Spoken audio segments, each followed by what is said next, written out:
जो संस्कार की शिक्षा जो है वो सबसे महत्वपूर्ण है। ये एक ऐसा काम है जो दूसरी कोई संस्था नहीं करती है, कोई सरकार नहीं करती है, नहीं कोई सरकार इसको कर सकती है। श्री हरि के जो प्रिंसिपल्स हैं उसके ऊपर अगर हमारे समाज के बच्चे हम उनको डेवलप कर सकें तो निश्चित रूप से उसका बहुत अच्छा प्रभाव पड़ेगा। जादू बनना तो मुश्किल ही है, मतलब तो एक कला है। मैंने इससे combination of art and science, art and science का कॉम्बिनेशन है।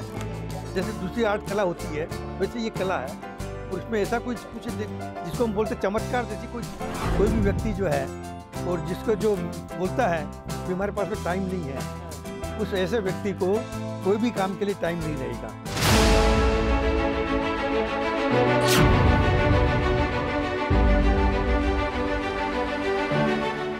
नमस्कार, स्वागत है आपका एकल भारत में। मैं हूं ब्रजेश तिवारी और आप हमारे साथ अब देखना शुरू कर चुके हैं हमारा खास कार्यक्रम स्पॉटलाइट। जैसा कि हमारा वादा रहता है हर शनिवार रात 8:30 बजे आपको ऐसे व्यक्तित्व से मिलवाने का जो भारत को बेहतर भारत बनाने का संकल्प ले चुके हैं, और कैसे बेहतर भारत बना रहे हैं ये हम पूरी बात बताते हैं इंटरव्यू में। तो इंटरव्यू का क्रम शुरू करें तो आज अपने मेहमान का आपसे परिचय कराते हैं। हमारे जो आज मेहमान हैं SN काबरा जी, महाराष्ट्र से हैं, श्री हरि के संरक्षक और बहुत सारा दायित्व है, जादूगर भी हैं, तमाम ऐसे दायित्व हैं जो इनके पास है, और इनको ये सब क्यों मिला वो बातचीत में पता चला। तो सर शुरुआत वहीं से करते हैं, आपको लोग जादूगर क्यों कहते हैं? मैं जादूगर हूँ प्रोफेशनल। हाँ, तो आप कोई जादूगर हूँ, तो एक्चुअल जादू होता है, मैं शो करता हूँ। हाँ, मैंने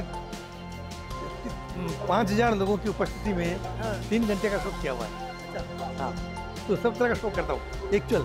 तो कोई एक कहते हैं कि जादूगर बनना कितना मुश्किल है, पहले उसी में बात कर लेते हैं। जादूगर बनना तो मुश्किल ही है, मतलब तो एक कला है। ठीक है। उसके लिए जो है मतलब ट्रिक मत बोलिए उसको, हाँ, कि मतलब उसको समझने का, उसको मैंने इससे combination of art and science, art and science का कॉम्बिनेशन है। जैसे दूसरी आर्ट कला होती है वैसे ये कला है, और उसमें ऐसा कुछ जिसको हम बोलते चमत्कार जैसी कोई चीज़, हाँ, चमत्कार जैसी कोई चीज़ नहीं, लेकिन कला है और साइंस दोनों का मिक्सचर करके हम उसको प्रॉपरली प्रेजेंट करें तो हम किसी को भी इफेक्ट कर, आदमी को प्रभावित कर सकते हैं। अच्छा। हाँ जी। तो आप जैसे आपने 5000 लोगों के बीच में शो किया हुआ है, हाँ। तो शो करने से पहले कितना प्रैक्टिस आप करते थे? करना ही पड़ता है हर बार, जब भी शो करो तो मैं भी जितना टाइम का शो है उसके हिसाब से मैं भी 2 दिन का, 4 दिन का, 5 दिन का, 15 दिन का प्रैक्टिस करना ही पड़ता है हर टाइम पे। श्री हरि की बात करते हैं, संस्कारों की बात करते हाँ। हैं। संस्कारों में अगर देखा जाए आज के समाज से संस्कार जैसे मानो विलुप्त से हो रहे हैं, परिवारों में संस्कार नहीं बचा, समाज में संस्कार नहीं बचा। ऐसे में एकल अभियान उन संस्कारों को जोड़ने का काम कर रहा है। जी हाँ।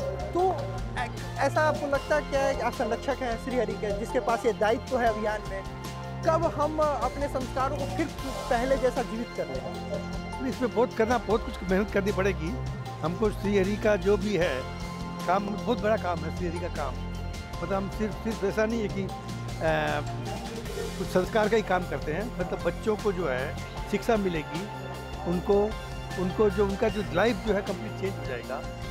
श्री हरि के जो प्रिंसिपल्स हैं उसके ऊपर अगर हमारे समाज के बच्चे हम उनको डेवलप कर सकें तो निश्चित रूप से उसका बहुत अच्छा प्रभाव पड़ेगा। आपको ये नहीं लगता कि संस्कार तो जरूरी है? श्री हरि एक जो काम करता है वनवासी क्षेत्रों में, आदिवासी क्षेत्रों में, सुदूर ग्राम में काम करता है, उनको कथावाचक बनाता है। पहले की अगर वैसे ही बात करें तो जिनको कथावाचक बनाता है लोग उनके घर जाना पसंद नहीं करते थे, उनके हाथ का पानी, ये बहुत कुरीतियाँ थी हमारे समाज में। राजा राममोहन राय ने भले प्रजा प्रथा ये सब खत्म किया हो लेकिन रह गया। लेकिन एकल अभियान जिस स्तर पर अभी भी काम कर रहा है, क्या लगता है कितने साल और काम करेगा तो वो कुरीतियाँ खत्म हो जाएगी समाज से? ये आपको बता दूँ, पहली बात तो जो है आज जैसे श्री हरि के अंदर, एकल के अंदर कई तरह के वर्टिकल्स हैं। शिक्षा जो प्राथमिक शिक्षा वो देते हैं, ग्राम विकास की शिक्षा देते हैं, उनको आरोग्य की शिक्षा देते हैं, ग्राम जागरण की शिक्षा देते हैं, और साथ साथ में संस्कार की शिक्षा देते हैं। तो जो संस्कार की शिक्षा जो है वो सबसे महत्वपूर्ण है। तो आज जितने भी वर्टिकल्स हैं एकल के अंदर, ये देखकर एक बहुत बड़ा अभियान है अपने आप में। प्रधानमंत्री खुद क्या है? हाँ, बहुत अभियान है। उसके अंदर भी जो 5 वर्टिकल्स हैं, 5 वर्टिकल्स में जैसे पहले जैसे था एकल विद्यालय का जो काम था उसका बहुत महत्व था, उसके ऊपर बहुत जोर दिया जाता था, बहुत लोग उसके ऊपर काम करते थे। लेकिन आज के दिन जो है 1 लाख विद्यालय हो गए हैं ऑलरेडी, तो अभी उसका कोई अभी विद्यालय बनाने का कोई स्कोप ही नहीं है, क्योंकि हर गांव के अंदर सरकारी विद्यालय है, तो इसलिए उसका महत्व नहीं रह गया है। लेकिन ये जो काम जो है, ये एक ऐसा काम है जो दूसरी कोई संस्था नहीं करती है, कोई सरकार नहीं करती है, नहीं कोई सरकार इसको कर सकती है। ये काम ऐसा है। समाज में जो दूरी है उसे कम करने का काम, शहर को गांव से जोड़ने का काम वो सरकार बच्चों को, परिवार के लिए, बच्चों के लिए, मतलब ये जो ऐसा हरी सत्संग हम काम करते हैं, तो ठीक है, हम उनके जो ग्रामवासी है या वनवासी बच्चे हैं, वनवासी परिवार है, उनके लिए काम करते हैं। लेकिन साथ साथ में हमारे खुद का परिवार जो है, हमारे बच्चे हैं, उनके अंदर भी संस्कार जागृत हो जाते हैं। सालों के क्रम को आगे बढ़ाते हैं। अब थोड़ा चलते हैं आपके व्यक्तिगत जीवन पे। संस्कार हमने जान लिया, तो आप पेशे से इंजीनियर हैं। हाँ जी, फैक्ट्री है, वर्कर काम करते हैं। हाँ। ऐसे में आप पूरा समर्पण आप एक समाज सेवा के लिए दे रखे हैं। हाँ, तो कोई जो अगर ये देखना चाहे, वो कहता है कि भाई हमारे पास टाइम ही नहीं है, तो हम समाज सेवा कैसे करें? ये जो है मानसिकता के ऊपर डिपेंड करता है। हाँ। कोई भी व्यक्ति जो है और जिसको जो बोलता है कि हमारे पास में टाइम नहीं है, उस ऐसे व्यक्ति को कोई भी काम के लिए टाइम नहीं रहेगा। तो टाइम मैनेजमेंट आप कैसे करते हैं? जो कर दो, जो व्यक्ति को बेसिकली खुद को इंटरेस्ट होना चाहिए।